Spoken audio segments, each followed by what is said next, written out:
Ja, het was wel, ik had jongen.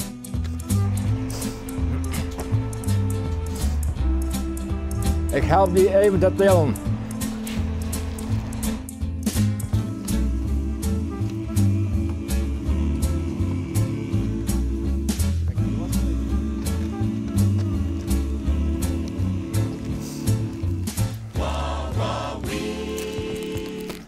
Het zit al helemaal goed inpakt. Behoorlijk, ja. Maar ja, weet je wel, als het eventueel beschadigt bij vervoer, dan had een probleem. Dan moet de hele handel weer weer om, van garage en dat soort dingen. He? Daarom hebben we een probleem ermee. Daarom doe je het. En de hoofdzaak echt nog voor de export. He, als ze zo inpak binnen. Maak José, wat een rommel. Ja, dat denk ik ook maar zo. Dat zei je wel dit, we gaan meer werk van het uitpakken dan van het aanmonteren. En zo volle rassen zit erop. Want het leuke werk moet nog beginnen, of niet? Nou ja, als je Jon het pakje daar erop zetten, ik zet aan de pedalen erop en de rem mee vastzetten en dat soort dingen. Ja. Hè?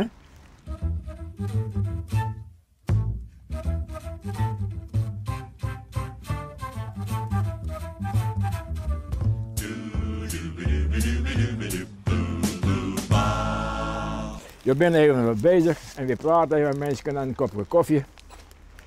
Zo gaan we dat. Want dit is jouw hobby. Dit is zijn hobby, ja. Ja, ja? Volgens mij net nodig, hè? Nee. Wat ziet er trouwens uit als werk? Nou, nee, dat is geen werk. Nee, we houden geen handen. Hè? We houden geen handen, dat is geen werk voor ons. Dit is jouw meer als hobby. Ja. En waarom doe je dit als hobby? Nou, wat een aanleiding.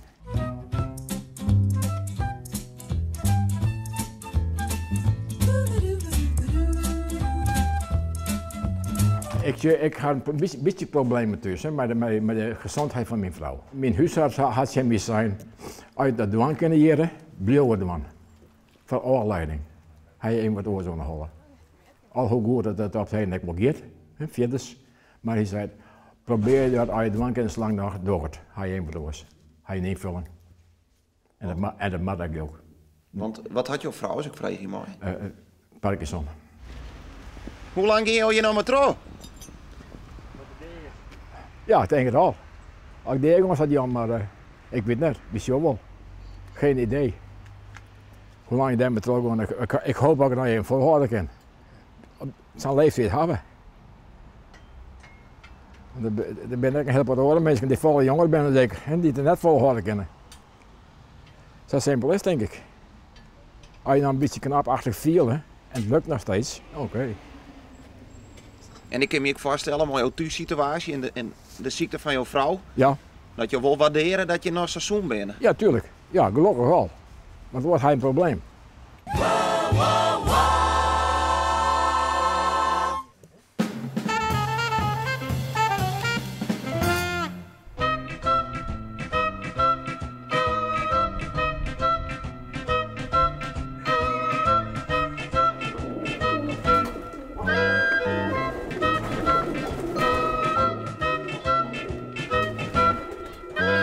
We houden ongeveer een 24 koppels.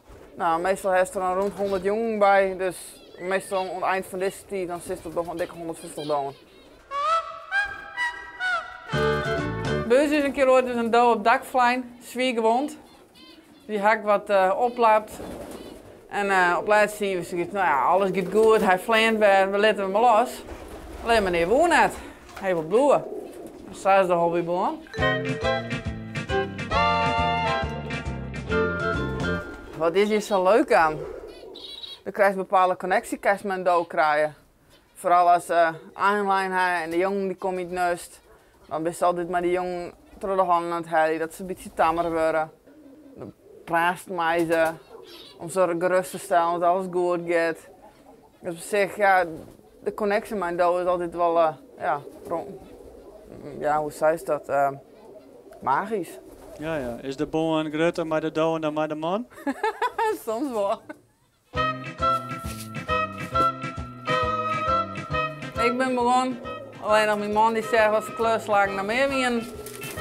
Dus die had zoiets van, ja, je wil dat ik wel maar beginnen. Dus die is ik met het virus besmet worden. Dus die beesten hebben absoluut een speciaal plakje in die hart. Absoluut. Nice die man. Ja. Misschien doen we iets meer dan mijn man, maar... Eer mijn man. Nee, je had er gewoon verloren en je doet samen. Dus de liefhebber die je samen had, dat heb je beide liefde voor. Ik heb je liefde voor je man, je hebt liefde voor de dood. Dus het mag deeld worden.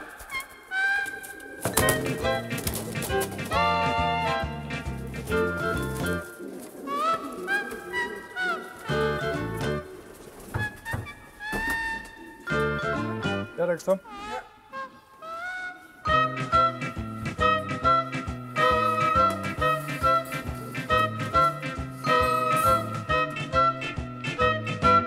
Maar waar is voor jou belangrijk? Jouw vrouw of de doden? Ja, daar mag ik niet hard op zeggen. Jouw vrouw natuurlijk. Ja, zeker. Nee, dit is gewoon hobby. En het is gewoon... Ja, als je gezamenlijk dingen kan doen, dan is het alleen maar mooi. Ja, want jou bent ook een beetje besmet rekken, maar het dodenvirus dankzij jouw vrouw, toch? Of niet? Ja. Ja, ik ben zelf van de eerste dode van, nou die roem ik wel op. Maar het is een gewond beestje. Maar dat mocht net. Dus dat was of ik word opbenoemen of de dood wordt opbenoemen. Ja, hè? Zo mal weer toch? Ja, zo mal ging het dan. Maar wat is er zo leuk aan die doden dat jou direct maar besmet rekken binnen? Het in verdiepen van uitdaging. Het is niet alleen de show, maar ook hoe koppel je. Dat is gewoon heel mooi.